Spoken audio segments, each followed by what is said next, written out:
नमस्कार दोस्तों, मैं आपका दोस्त तीज कुमार वापस से हाजिर हूँ। दोस्तों, विवेक केडिया जी ने एक काफ़ी सुंदर लाइन बोली है कि अगर आप स्टॉक प्राइस को चेज करते हो तो आप पैसा बनाओगे, लेकिन अगर आप स्टॉक के पीछे की स्टोरी को चेज करते हो तो आप एक बहुत ही बड़ी वेल्थ बना सकते हो। तो दोस्तों, आज इस वीडियो में मैं आपके सामने 3 ऐसी केमिकल की कंपनियों को रखूँगा। तो देखिए, ऐसा जरूरी नहीं है कि तीनों ही कंपनियों को आप खरीद लो। हो सकता है कि आपको इन तीनों में से कोई एक कंपनी ही समझ में आए, या फिर आपको 2 कंपनी समझ में आए, या फिर हो सकता है कि आपको किसी भी कंपनी का बिजनेस समझ ना आए। तो मैं आपसे यही रिक्वेस्ट करना चाहूँगा कि सबसे पहले आपको कंपनी के बिजनेस को समझना है। अगर आप कंपनी के बिजनेस को समझ जाते हो, फिर वहाँ पे बारी आती है आपकी क्वांटिटी की।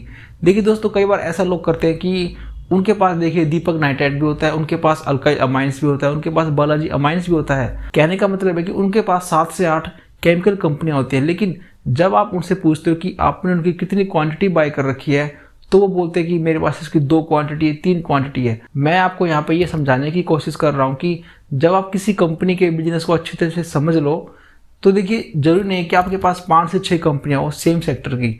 कोई भी एक कंपनी जो आपको लगती है कि इस कंपनी को मैं अच्छे से समझ सकता हूँ, इस कंपनी को मैं एज्यूम कर सकता हूँ कि ये कंपनी आने वाले 5 से 10 साल में क्या करेगी। उस कंपनी को समझने के बाद फिर आपको उस एक बड़ी इन्वेस्टमेंट करनी होगी। बड़ी अमाउंट कब आपको इन्वेस्ट करनी है दोस्तों, वो भी काफ़ी ज़रूरी है।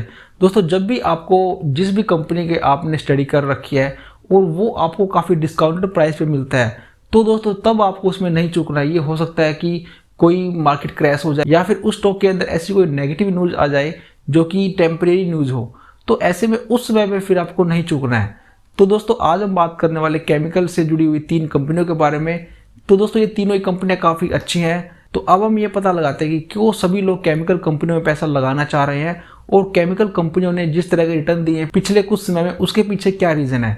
तो जैसा कि आप जानते हो कि चाइना के अंदर सबसे ज़्यादा केमिकल बनाया जाता है, जिसके पास स्पेशलिटी केमिकल्स का 36% का मार्केट शेयर है। तो दोस्तों, 2019 में क्या हुआ कि वहाँ पर बहुत ज़्यादा पोल्यूशन बढ़ गया था, जिसके कारण 40% केमिकल कंपनियों को वहाँ पे बंद करना पड़ गया था। तो ऐसे में देखिए, जो सप्लाई और जो डिमांड था वहाँ पे देखिए काफ़ी बड़ा गैप हो गया था, क्योंकि चाइना की कंपनियां ठप हो गई थी। तो ऐसे में इंडियन केमिकल कंपनियों के लिए एक्सपोर्ट्स करने के लिए देखिए काफ़ी बड़ी अपॉर्चुनिटी सामने आई है। इसके अलावा चाइना और यूएस के ट्रेड वॉर के कारण जो यूरोपियन जो कंट्रीज हैं, वो भी देखिए चाइना का एक अल्टरनेटिव ढूंढ रही हैं। तो ऐसे में, क्योंकि देखिए भारत के अंदर जो लेबर कॉस्ट है वो काफ़ी कम है, और जो यूरोपियन कंट्रीज हैं वो सभी देखिए यूएस के कहने पे ही चलती हैं, तो ऐसे में सभी को चाइना का ऑप्शन इंडिया दिखाई दे रहा है। इसके अलावा इंडियन स्पेशलिटी केमिकल इंडस्ट्रीज साल 2019 में 32 बिलियन यूएस डॉलर की, जो कि 2025 तक 64 बिलियन यूएस डॉलर की होने की उम्मीद है। दोस्तों, सबसे पहली कंपनी होगी हमारी सुमितोमो केमिकल। दोस्तों, ये सुमितोमो ग्रुप से संबंध रखती है, और इस ग्रुप की स्थापना 1650 में हुई थी। इसके ऊपर हमने एक शॉर्ट्स बनाया था, तो वो भी अगर आपने नहीं देखा है तो आप देख लेना। इसके अलावा दोस्तों, मैं आपको बताना चाहूँगा कि आज हम जिन भी कंपनियों के बारे में आज हम बात करेंगे, यहाँ पे देखिए हम यहाँ पे नंबर्स पे ज़्यादा ध्यान नहीं देंगे, क्योंकि मैं आपको फिर से बताना चाहूँगा कि सबसे पहले आपको समझना है कि कंपनी क्या करती है, कंपनी क्या बिजनेस किया है। तो इस कंपनी के बारे में मैं आपको सिर्फ एक छोटा सा ओवरव्यू ही दूंगा, क्योंकि इस कंपनी के ऊपर ऑलरेडी हमने डिटेल में एक वीडियो बनाया हुआ है। तो वो वीडियो अगर आपने नहीं देखा है तो प्लीज़ उसको पहले एक बार देख लेना। सुमितोमो केमिकल एग्रो केमिकल बनाती है, यानी कि खेती बाड़ी में यूज होने वाले केमिकल बनाती है, जैसे कि crop protection, plant nutrition and plant growth, चूहों को भगाने वाले केमिकल। जैसे कि आपने देखा होगा कि कई बार फसलों में चूहे फसल को खराब कर देते हैं, तो ऐसे में ये कंपनी ऐसे केमिकल्स बनाती है जो कि चूहों को ये फसल से दूर रख सके। इसके अलावा ये कंपनी एनिमल न्यूट्रिशन भी बनाती है, जो हमारे पोल्ट्री फार्म होते हैं वहाँ पर इनका यूज किया जाता है। आज की तारीख में इस कंपनी की मार्केट कैप 25,000 करोड़ के आसपास की है, यानी कि ये एक मिड कैप कंपनी है। और दोस्तों, इसका डेट टू इक्विटी रेशो 0.02 का है, यानी कि बिल्कुल नामात्र है। और ये कंपनी एक वर्चुअली डेट फ्री कंपनी है, क्योंकि जो इसके ऊपर जो डेट है, कंपनी उस डेट को अपना कभी भी उतार सकती है। इसके अलावा दोस्तों, जो उसके नंबर्स हैं काफ़ी अच्छे नंबर हैं, जो क्योंकि जो उसका रिटर्न ऑन इक्विटी है और जो रिटर्न ऑन कैपिटल एम्प्लॉयड है, सब कुछ देखिए इसके 25 के अबव ही हैं। तो दोस्तों, ये कंपनी मुझे लगता है कि अगर आप इस कंपनी के बिजनेस को अच्छे से समझ सकते हो, तो ही दोस्तों आप इसमें अपना इन्वेस्टमेंट करने का डिसीजन ले सकते हो।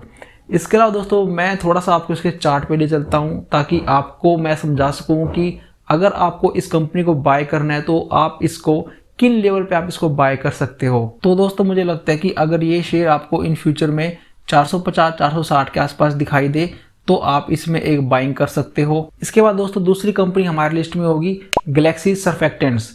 तो दोस्तों ये कंपनी क्या बनाती है, इसका राज दोस्तों इसी के नाम में छुपा हुआ है। गैलेक्सी के पीछे जो सर्फेक्टेंट्स है दोस्तों, सर्फेक्टेंट्स का मतलब होता है सरफेस एक्टिव एजेंट्स, यानी कि एक ऐसा केमिकल जो किसी दूसरे सरफेस से डर्ट उतारे, जैसे कि हमारी जो स्किन से है उसके ऊपर से डर्ट उतरता है। इस केमिकल के यूज से नहाने की साबुन, हाथ धोने की साबुन, इसके अलावा फिर जो हमारे कपड़े धोने की साबुन, ये सब बनाई जाती हैं। इसके अलावा फिर जो हमारा फिनाइल होता है वो इससे बनाया जाता है। और जो हमारा पर्सनल केयर में जैसे कि शैम्पू हो गया, फिर जो हमारा लोशंस, जो कोई क्रीम होती है, तो इस तरह की चीज़ों में इस केमिकल का यूज होता है। इनकी क्लाइंट लिस्ट में काफ़ी बड़े बड़े नाम हैं, जैसे कि HUL, डाबर, ज्योति लैब, PNG, कोलगेट, हैंकल आदि काफ़ी बड़े बड़े नाम इनके साथ जुड़े हुए हैं। इसके अलावा ये कंपनी ओलियोकेमिकल बेस्ड सर्फेक्टेंट्स भी बनाने लग गई है। अब ये ओलियोकेमिकल क्या होता है, तो दोस्तों इसके बारे में हम आगे बात करेंगे। गैलेक्सी सर्फेक्टेंट इस समय 10,600 करोड़ रुपए की मार्केट कैप वाली कंपनी है। और दोस्तों जो उनका डेट टू इक्विटी रेशियो है वो कुछ 0.27 है।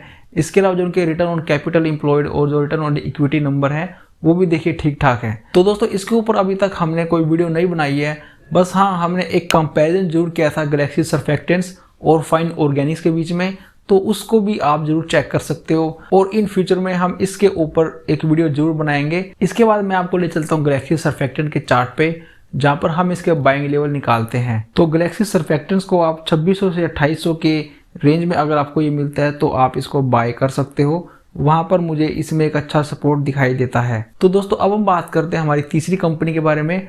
दोस्तों वो होगी हमारी फाइन ऑर्गेनिक्स। और दोस्तों फाइन ऑर्गेनिक्स मेरी फेवरेट कंपनी है। फाइन ऑर्गेनिक्स ओलियोकेमिकल बेस्ड एडिटिव बनाती है। तो दोस्तों इसके ऊपर भी मैंने पूरा डिटेल में एक वीडियो बनाया हुआ है, तो यहाँ पर भी मैं सिर्फ आपको इसका ओवरव्यू दूंगा, क्योंकि मैं नहीं चाहता कि मैं आपका समय व्यर्थ करूँ।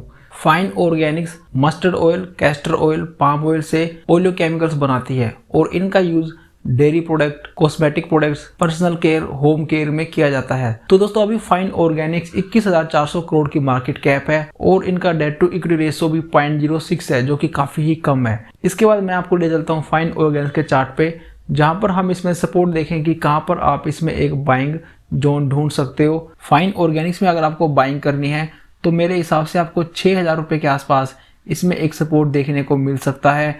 तो दोस्तों ये थी 3 केमिकल कंपनियां।